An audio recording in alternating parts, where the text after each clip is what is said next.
Hi friends, myself Subrata Mukherjee and you are watching my channel Dr. Subrata Mukherjee Distance Learning in Commerce. Today I am going to discuss another problem on contract costing. This is lecture number 2 and you can see the other lecture in the playlist section of the channel. I would like to request all the viewers to subscribe my channel and communicate this channel with the students of commerce so that they can be benefited with the lectures that I have uploaded on accounts, costing, financial management and management accounting. The following particulars relate to a contract undertaken by a firm of engineers.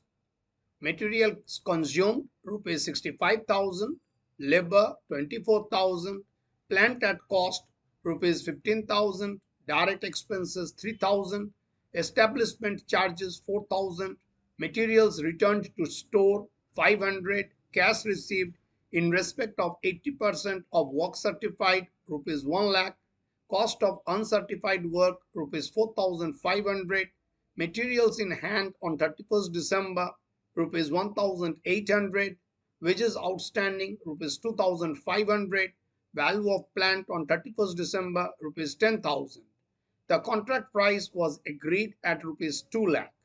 Prepare contract account showing profit to be taken to the credit of profit and loss account in the books of the contractor.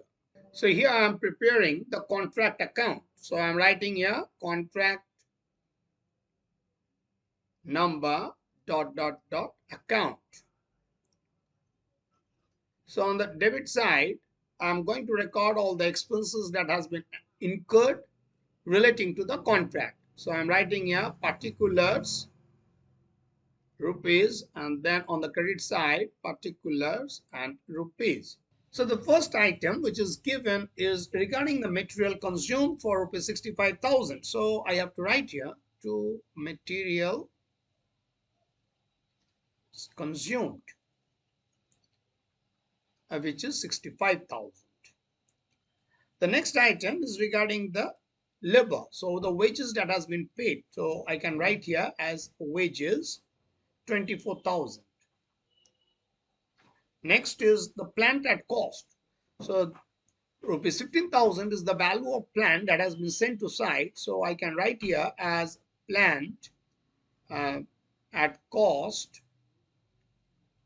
rupees 15,000. Next is direct expenses. So I can write here as direct expenses rupees 3,000. Next item is establishment charges. So I can write here on the debit side as establishment charges as rupees 4,000. Next item is materials returned to store. So on the debit side, I have written here two materials consumed. It means the materials that has been sent to site reduce the balance, the amount of material that was returned to store as well as the materials which is lying at the site. So it is all adjusted figure. 65,000 is the materials consumed. So this is the adjusted figure of material taking into consideration the opening balance, the materials that was sent to site, and the closing material which was on site, and the material that was returned. So regarding materials returned to store, you need not to write it on the credit side. Now, next item is the cash received for rupees 1 lakh, and that was 80% of the work certified. So from this figure, we can easily calculate the amount of the value of work certified by the engineer. Then the cost of work uncertified, we are going to record it just now. Then materials in hand. So we have to ignore the amount of 1,800 from writing it here because this amount of material which was lying on site has also been considered as because I have written here material consumed. So next item is wages outstanding. So I am writing here to wages outstanding. So this is the CD balance, though we have to carry down this balance as 2,500 and the value of plant at site. So I have to write here as a plant CD is rupees 10,000. So amount of depreciation on plant is the difference of these two figure. The opening balance was 15,000 and the balance closing figure is 10,000. So the difference is for rupees 5,000. So this is the amount of depreciation is 5,000. So you can see that the items that I have recorded on the debit side is the material consumed, then wages 24,000, then plant that was sent to site for 15,000, direct expenses 3,000, establishment charges 4,000, and wages outstanding 2,500. So total on the debit side is 1,13,500. So on the credit side also I have to write 1,13,500, and the difference the balancing figure is by balance CD. This is cost to debt, and the amount is 1,03,500. Now I have to brought it here to balance BD. That is cost to debt is for 1,03,500.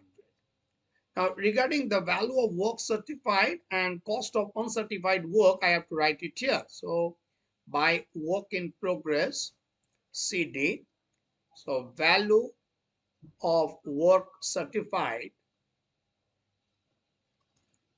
and I can easily calculate from the amount of cash received. So, cash received was 1 lakh, which was 80% of value of work certified.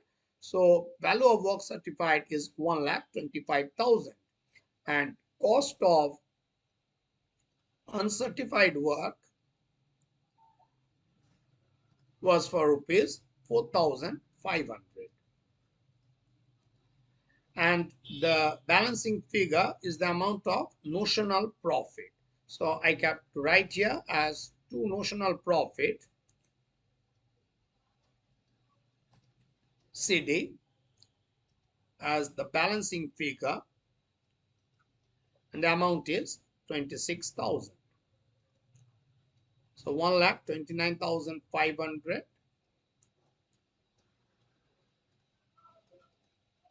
Now the notional profit will be written here on the credit side again. So by notional profit BD is 26,000, and the amount that will be taken into profit and loss account. So to profit and loss account, this will be, since the value of work which was certified is more than 50% of the value of contract, which was 2 lakh. So 2/3 of the notional profit will 2 by 3 into 26,000, multiply this with the cash received to work certified. 80% is the amount of cash received to work certified. So I have taken the product of 2 by 3, multiply this 2 by 3 with 26,000, that is the amount of notional profit, and multiply this with the cash received to work certified. Since cash received to work certified is 80%, so I have written here 80%. So profit and loss account, the amount that will be credited here will be 13,867, and the balancing figure will be taken to provision. So to WIPCD, provision is the balancing figure, and this amount is 12,133. So sum total of debit and credit side is 26,000. Now the value of material that was lying at site, we have to write here. So two materials BD is rupees 1,800. To plant brought down is 10,000, and to WIP value of work certified, value of work certified for rupees 1,25,000, and cost of uncertified work for rupees 4,500, and we have to reduce the amount of provision. So less provision was for 12,133. So 1,17,367. I have to write it here. And by wages outstanding, I have to write 2,500. So this is the way you have to record the transactions relating to the contract. And again, you can see I just scroll it down. So I have written first the contract account. We have the debit and the credit side. All the items of expenses has been recorded on the debit side. And first of all, we have calculated the cost to debt. So 1,03,500. In the next phase, we have calculated the amount of notional profit, which is arrived at 26,000. And thereafter, we have calculated the amount of profit that will be credited to profit and loss account. And the difference will be carried down to work in progress as provision. So I hope all the students have recorded the question with solution in your notebook. And if you have any difficulty in understanding, feel free to communicate with me through the email and the WhatsApp number given in the description box. Thank you. Thanks for watching the lecture.